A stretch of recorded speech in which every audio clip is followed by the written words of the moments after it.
et merci de nous retrouver en cette fin de semaine sur Monaco Info. Voici les titres qui font l'actualité.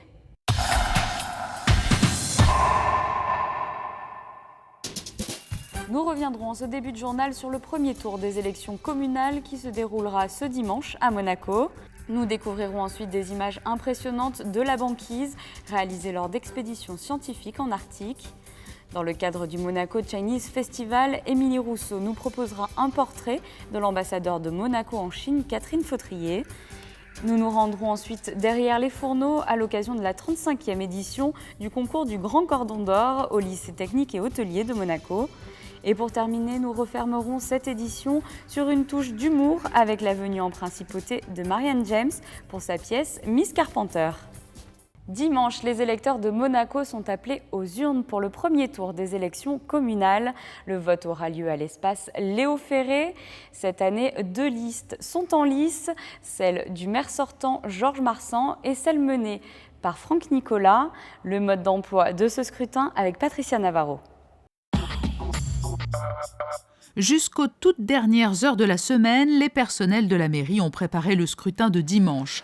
Plus de 7000 électeurs seront appelés aux urnes le 15 mars. Ce sont précisément 84 696 enveloppes qui ont été éditées pour l'occasion. Ce scrutin plurinominal a pour but d'élire au suffrage universel direct les 15 élus communaux qui siégeront pour une durée de 4 ans. Pour voter, il vous faudra vous munir de votre carte d'électeur signée, d'une pièce d'identité en cours de validité et, le cas échéant, de votre carte de procuration. Il est d'usage ensuite de recevoir l'enveloppe destinée à contenir votre bulletin et de se rendre dans l'isoloir avant de rejoindre la table d'émargement dont le numéro figure sur votre carte d'électeur. Vous pourrez alors signer la liste électorale et déposer votre bulletin dans l'urne prévue à cet effet. Il est important de rappeler que les enveloppes ne doivent contenir qu'un seul bulletin, avec un maximum de 15 noms par bulletin, sans signe distinctif sur le bulletin ou l'enveloppe. C'est la police municipale qui assurera le bon déroulement des opérations électorales. Le bureau de vote sera ouvert de 8h à 19h. 8 tables d'émargement seront installées dimanche soir dans l'espace Léo Ferré où se déroulera le dépouillement du scrutin. Les résultats sont attendus tard dans la nuit de dimanche à lundi. C'est alors que l'on saura s'il y aura un second tour. Je vous propose à présent de vous rendre sur la banquise en Arctique. Le musée océanographique accueillait jeudi soir une conférence consacrée aux expéditions scientifiques en Russie. Une conférence initiée par la Fondation Prince Albert II de Monaco. Voyez ce reportage. Il était de passage en principauté à l'occasion de la conférence internationale consacrée aux dangers du plastique en Méditerranée. Romain Troublé est venu présenter ce jeudi soir l'expédition de la goélette Tara en Arctique, effectuée en 2013. Une expédition consacrée cette fois-ci au plancton. En 2013, Tara a passé 7 mois en Arctique, en faire le tour de l'Arctique. Donc l'Arctique, on fait le tour, on passe au nord de la Russie, au nord du Canada et on revient en Europe par le Groenland. La partie russe était assez très peu étudiée depuis sur l'aspect biologie, sur ce qui vit dans l'eau. On n'a jamais très peu étudié avant que Tara y passe. Donc ça va apporter beaucoup de données. Les résultats sont encore en train d'être étudiés, d'être analysés. Ça prend du temps tout ça. Parce que c'est beaucoup de données, beaucoup d'analyses, beaucoup d'échantillons qui ont été rapportés. Mais en tout cas, je pense que ça va apporter beaucoup de réponses sur l'état de l'écosystème en Arctique et comment il se comporte notamment au printemps, quand la glace se retire et que le soleil se met à taper l'eau. La vie explose à ce moment-là et c'est ça qu'on a regardé. Aux côtés de Romain Troublé et du chercheur russe Sergueï Pissarev, Corey Richards avait fait également le déplacement. Ce photographe de National Geographic présentait pour la première fois son film Russia's Wild Arctic. À travers ce documentaire, il met en lumière l'archipel François-Joseph. C'est l'un des projets les plus spéciaux pour moi que j'ai été amené à réaliser, tout simplement parce que l'archipel François-Joseph possède une impressionnante biodiversité. Il était important pour moi de montrer sa diversité et comment elle est impactée par les changements climatiques et rendre cela compréhensible par tous.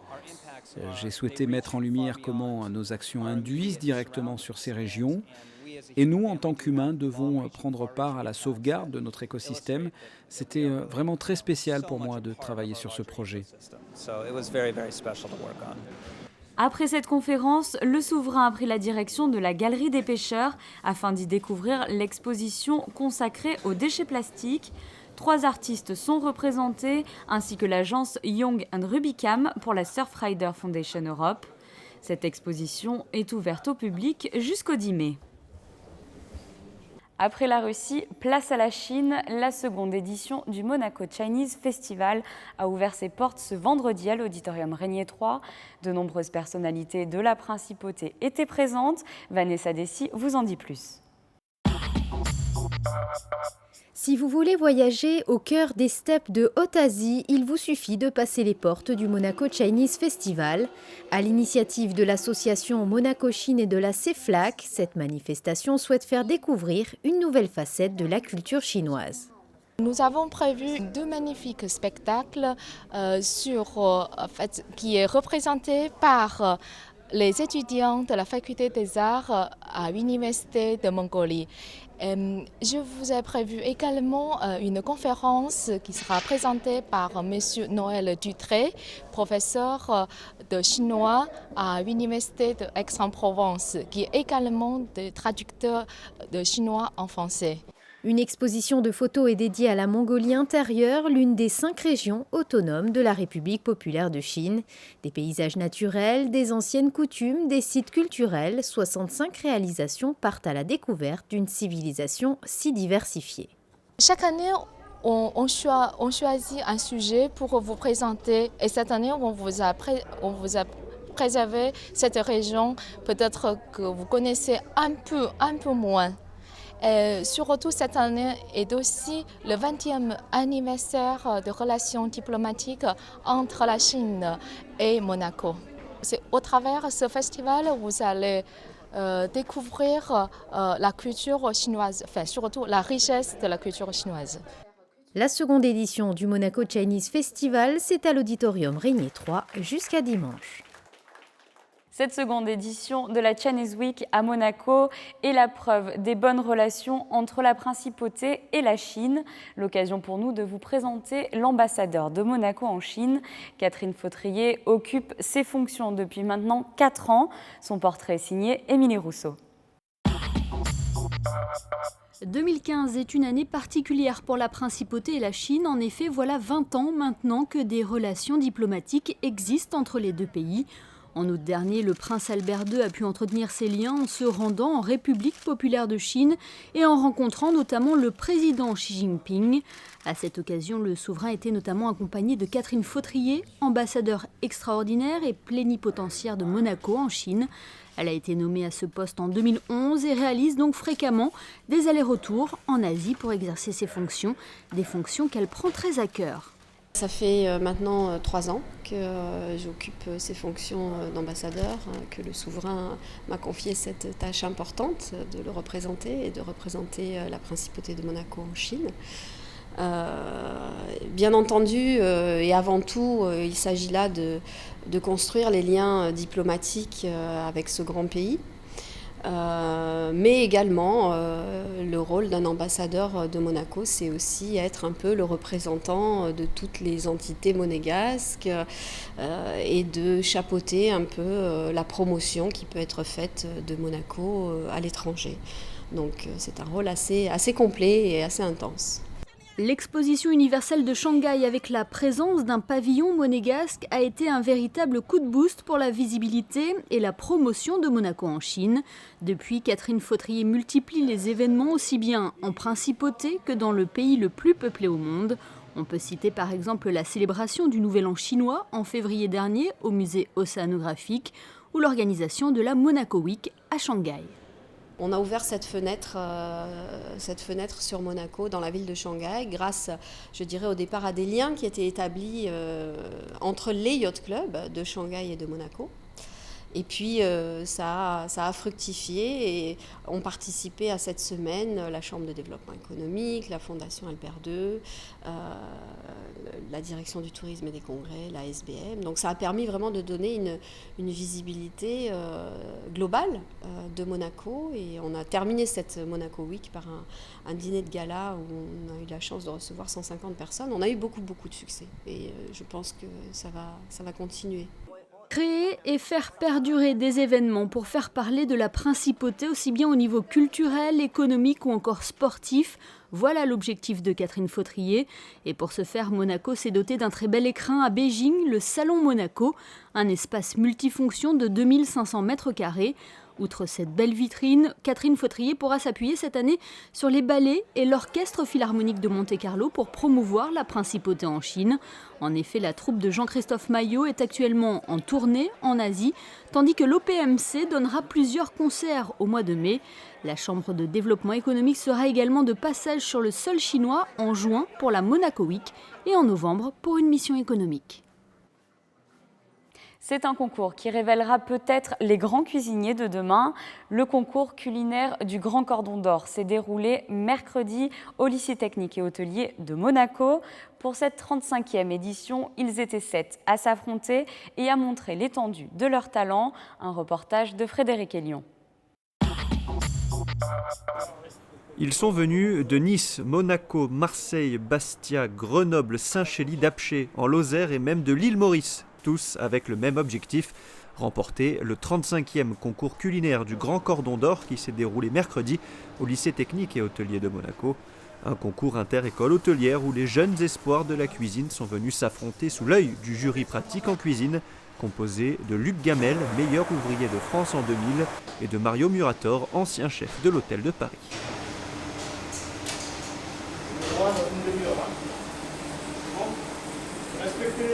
Le principe de ce concours, c'est l'élève, il doit élaborer un plat salé et un plat sucré pour 6 personnes. Cette année, en l'occurrence, c'est un coulibiac de saumon. On choisit toujours une recette classique, que tout le monde puisse le travailler selon les livres d'Escoffier, bien sûr. Et en dessert, c'était les œufs à la neige. Nous, ce qu'on trouve effectivement très important au niveau du Grand Cordon d'Or, c'est l'échange, bien entendu, et le partage des savoirs. Je pense qu'au jour d'aujourd'hui, encore plus que toujours, il faut absolument que les anciens ne partent pas à la retraite avec leur savoir et qu'au contraire, ce sont des moments comme ça où il faut partager au maximum les savoirs. Les 7 participants avaient 4 heures pour préparer le coulibiac, le plat chaud imposé avec 3 garnitures de légumes et une saucière, et le dessert, les 6 coupelles d'œufs à la neige. Tout est élaboré sur place avec les produits amenés bruts. Après 4 heures de travail, c'est l'heure d'envoyer les plats qui vont être notés par le jury dégustation. 4 personnes pour le salé, 2 cuisiniers et 2 gastronomes et 4 jurys pour le sucré, 2 pâtissiers et 2 gastronomes avec 3 critères de notation. Alors il y a la présentation, donc on essaye de regarder s'il y a une belle géométrie sur le plat, s'il y a des volumes, s'il y a du travail sur la brioche. Deuxième critère, l'innovation, c'est-à-dire que une présentation qui va être un petit peu innovante, où il y aura un peu plus de recherche, plus de technique, et puis surtout l'élément principal, c'est la dégustation. Le goût. D'abord, ce qu'on peut juger c'est le travail des cuisiniers qui est, je trouve, remarquable. Ils se sont donné beaucoup de mal.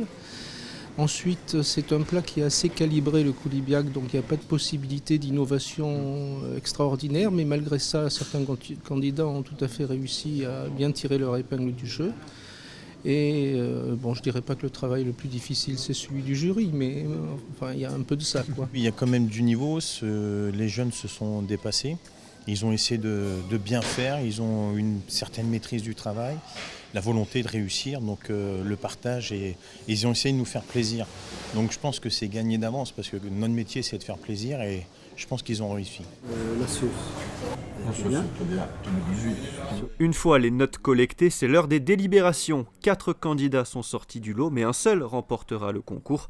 Cette 35e édition voit le succès de la niçoise Laura Guillen devant le candidat de l'île Maurice Ramakrishna Ratimpule et la marseillaise Manon Santini. Ça s'est super bien passé. Déjà d'être à 2, on n'était pas à 2, mais bon, une bonne connaissance, ça me fait plaisir qu'elle soit première. Moi, 3e, je suis très contente. Je suis passée 3e, c'est peut-être un signe, passer 3e, arriver 3e, ça fait plaisir. Et ça s'est bien passé, contente. Je suis très heureuse, je m'y attendais pas vraiment. J'avais fait de mon mieux, mais c'est vrai que voilà. En plus, je suis contente parce que j'ai ma copine qui est sur le podium aussi, donc on est ravis toutes les deux. Voilà. Et encore merci à mon prof, M. Giraudy, parce que sans lui, je ne serais pas là. Et puis voilà, je pense que je réalise pas encore. Bravo. En fait, j'ai fait la saison d'été avec elle à l'hôtel de Paris, donc à la salle Empire.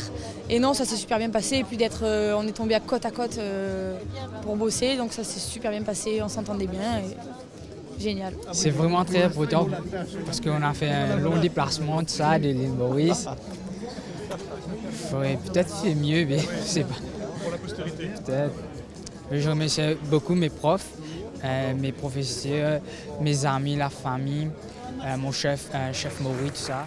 Les 4 autres candidats ont terminé 4e ex aequo avec notamment le prix du meilleur dessert pour Gauthier Dominguez dos Santos de Saint-Chély et le prix si important de l'économie décerné au candidat qui a le moins gaspillé est attribué à Enzo Pentimali de Grenoble. Théâtre à présent. Marianne James était de passage en Principauté. Elle présentait sur la scène du théâtre Princesse Grace son personnage Miss Carpenter, une pièce haute en couleurs à son image. Fabien Bonilla l'a rencontrée et nous dévoile donc tous les secrets de cette Miss Carpenter. Oh, Jesus Christ! Ne reste pas les bras cloués comme ça! Mais dis-leur que je suis la meilleure! Dis-leur que je suis Miss Carpenter! Miss Carpenter, ex-rivale de Marilyn Monroe, était une star en 1967. Mais aujourd'hui, elle a beau savoir chanter, danser et jouer la comédie, elle court surtout après sa jeunesse, les rôles et les allocations. Oh! Le chirurgien esthétique de maman a fait du beau travail. Oh, elle a son museau recousu, ma toutoune, comme maman. Cette blonde-là est très intelligente. C'est une survivante, elle est très dangereuse, elle est féroce, parce que sans férocité, je pense qu'il n'y a pas de bel humour. Mais tendre aussi, et on se prend de tendresse pour elle, parce que la vie est vraiment difficile à 83 ans. Oui, alors, est-ce que quelqu'un va ouvrir, hein? Encore à moi à faire ça. Donc l'histoire commence comme ça, elle vit seule, désargentée, alors qu'elle a été très belle, elle a été très riche et très demandée, et là, plus personne ne veut de cette femme-là. Comment continuer à exister, à survivre? Et pour la comédienne, comment passer des 83 ans de Miss et son arthrose et de temps en temps ses pertes de mémoire et ses tremblements parfois, à ses 30 ans ou ses 20 ans quand elle passe des auditions, parce qu'elle va retourner sur le chemin du travail et elle va auditionner, parce qu'elle est actrice, elle nous le dit souvent, et elle va aller auditionner, sauf qu'on est au 21e siècle.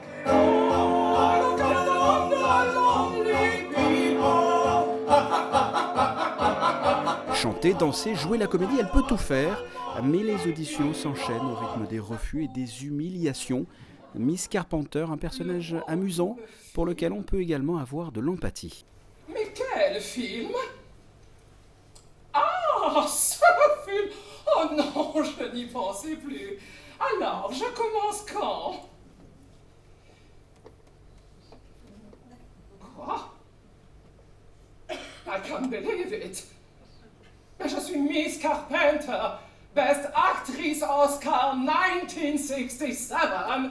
Je suis la seule et unique actrice qui puisse interpréter ce rôle de jeune nonne portoricaine. Elle est très émouvante. Il y a un moment, je pense que vraiment les spectateurs croisent les doigts, comme on verrait un enfant qui fait son spectacle de fin d'année. On a pourvu qu'il se souvienne de la petite poésie qui, depuis le mois de septembre, il nous rabâche et qu'il dit enfin au mois de juin. Et là, je pense que les gens sont en amour pour le personnage et attendent qu'enfin on dise oui à cette femme et non pas dehors, trop vieille, trop grosse, trop folle, trop blonde, trop dingue, trop has-been, enfin, etc. Tout ce qu'elle entend. Allez-y, prenez tout. Mais il y a une chose que vous ne me prendrez pas. C'est mon talent. Oh! C'est pas un peu fini ce bordel là? Cette pièce a été coécrite par Marianne James et Sébastien Marnier. Les tribulations et humiliations de cette diva déchue et excentrique sont mises en scène par Éric Emmanuel Schmitt et Steve Suissa. Après une tournée en province, notamment à Bordeaux et Lille, Miss Carpenter retournera ensuite tout cet été à Paris. Voici pour l'essentiel de l'actualité en Principauté. Je vous propose de retrouver notre invité du week-end. Alors bonjour Ekaterina Semenikina, je suis ravie de vous retrouver ici au Musée Océanographique. Alors ça fait de très nombreuses années que vous êtes en Principauté. Vous occupez actuellement les fonctions de consul général honoraire de Russie à Monaco. Mais vous êtes également la présidente du Centre culturel russe. Est-ce que justement vous pouvez nous en dire un peu plus sur cette association ? Alors, le Centre culturel russe, c'est une association qui a été créée par Dr Palanka, mon prédécesseur, et qui est déjà en fonction depuis quelques années. Nous, en ce moment, on essaie un peu d'élargir les activités, donc de retrouver de nouvelles idées. Le Centre culturel russe a une petite école pour les enfants pour enseigner le russe, donc qui existe en deux variantes. Donc une c'est plutôt pour les familles mixtes, pour les enfants ou étrangers, pour ceux qui veulent s'associer au russe et puis avoir un peu la notion de la langue, parler et écrit. Et l'autre c'est plutôt pour les familles russes, ce qu'on a ouvert cette année parce que là, il y a de plus en plus de familles russes où tous les deux parents sont russes. Donc, effectivement, ils ont besoin d'un apprentissage plus approfondi. Voilà, donc on a ces deux classes maintenant qui sont des classes externes de l'école à Paris, de l'école qui est auprès de l'ambassade de Russie. Ensuite, on a des cours pour adultes, pour apprendre le russe, qui se passent tous les mardis au Novotel. Ça aussi c'est nouveau, on les a ouverts cette année et j'ai compris que c'est quelque chose qui est bien demandé parce qu'effectivement maintenant à Monaco, parmi toutes les professions, il y a plein de gens qui voudraient apprendre le russe. Voilà, ensuite on est en train d'élaborer, de développer le club. Un peu à l'idée comme il existe déjà d'autres clubs à Monaco, le club allemand par exemple, ou les associations italiennes, parce que comme il y a de plus en plus en russe, encore une fois résidents ou touristes ou qui voyagent tout simplement, donc il y a vraiment une nécessité d'organiser cette communauté, voilà. Oui, c'est une communauté de plus en plus grandissante à Monaco. Et vous êtes également une très grande passionnée d'art. Cette année de la Russie, c'est aussi un moyen pour vous de faire découvrir l'art russe en principauté aux résidents de Monaco, c'est bien ça? Oui, bien sûr, dans l'année de Russie, il y a beaucoup d'événements justement liés aux arts plastiques, plusieurs expositions. La plus importante, ça serait l'exposition du Forum Grimaldi qu'on va voir cet été, et qui va être extraordinaire parce qu'il y a 3 plus grands musées de Russie qui participent. C'est la galerie Tretiakov, le musée Pouchkine et le musée russe de Saint-Pétersbourg. Ensuite, il y a certaines collections de France et des collections particulières. Et le commissaire, c'est Jean-Louis Prat, qui est très connu en tant que grand connaisseur de l'art russe. Donc on attend de voir quelque chose d'exceptionnel. Ensuite, on aura d'autres expositions organisées par des galeries privées. Il y aura une exposition d'une des collections privées de Monaco au quai Antoine Ier. C'est vrai que ça nous donne beaucoup de possibilités. Et il y aura notamment deux expositions même ici au musée océanographique. C'est pour ça qu'on est là aujourd'hui. Est-ce que vous pouvez nous en dire un peu plus ? Alors, ces 2 expositions seront faites dans le cadre de la célébration de la fête nationale russe, qui aura lieu le 12 juin ici au musée. Une des expositions, ce serait l'artiste photographe qui s'appelle Sergei Khvorostov. C'est un artiste qui s'occupe beaucoup des problèmes de l'Arctique et de l'Antarctique, qui photographie la nature. Qui a participé à plusieurs expositions polaires, expéditions. Et donc, ça va être une exposition de photographie. Et ensuite, l'autre, c'est une exposition assez originale d'un artiste joaillier qui est dans toutes les grandes collections des musées russes aussi, qui s'appelle Vassili Konovalenko. C'est un artiste qui faisait des figurines et des sculptures en pierres précieuses et semi-précieuses. Donc c'est quelque chose d'assez unique, voilà, que j'invite tout le monde à découvrir. Et alors pour terminer, en tant que consul, quel est vous le ressenti que vous avez par rapport à cette communauté russe qui est de plus en plus grandissante à Monaco ?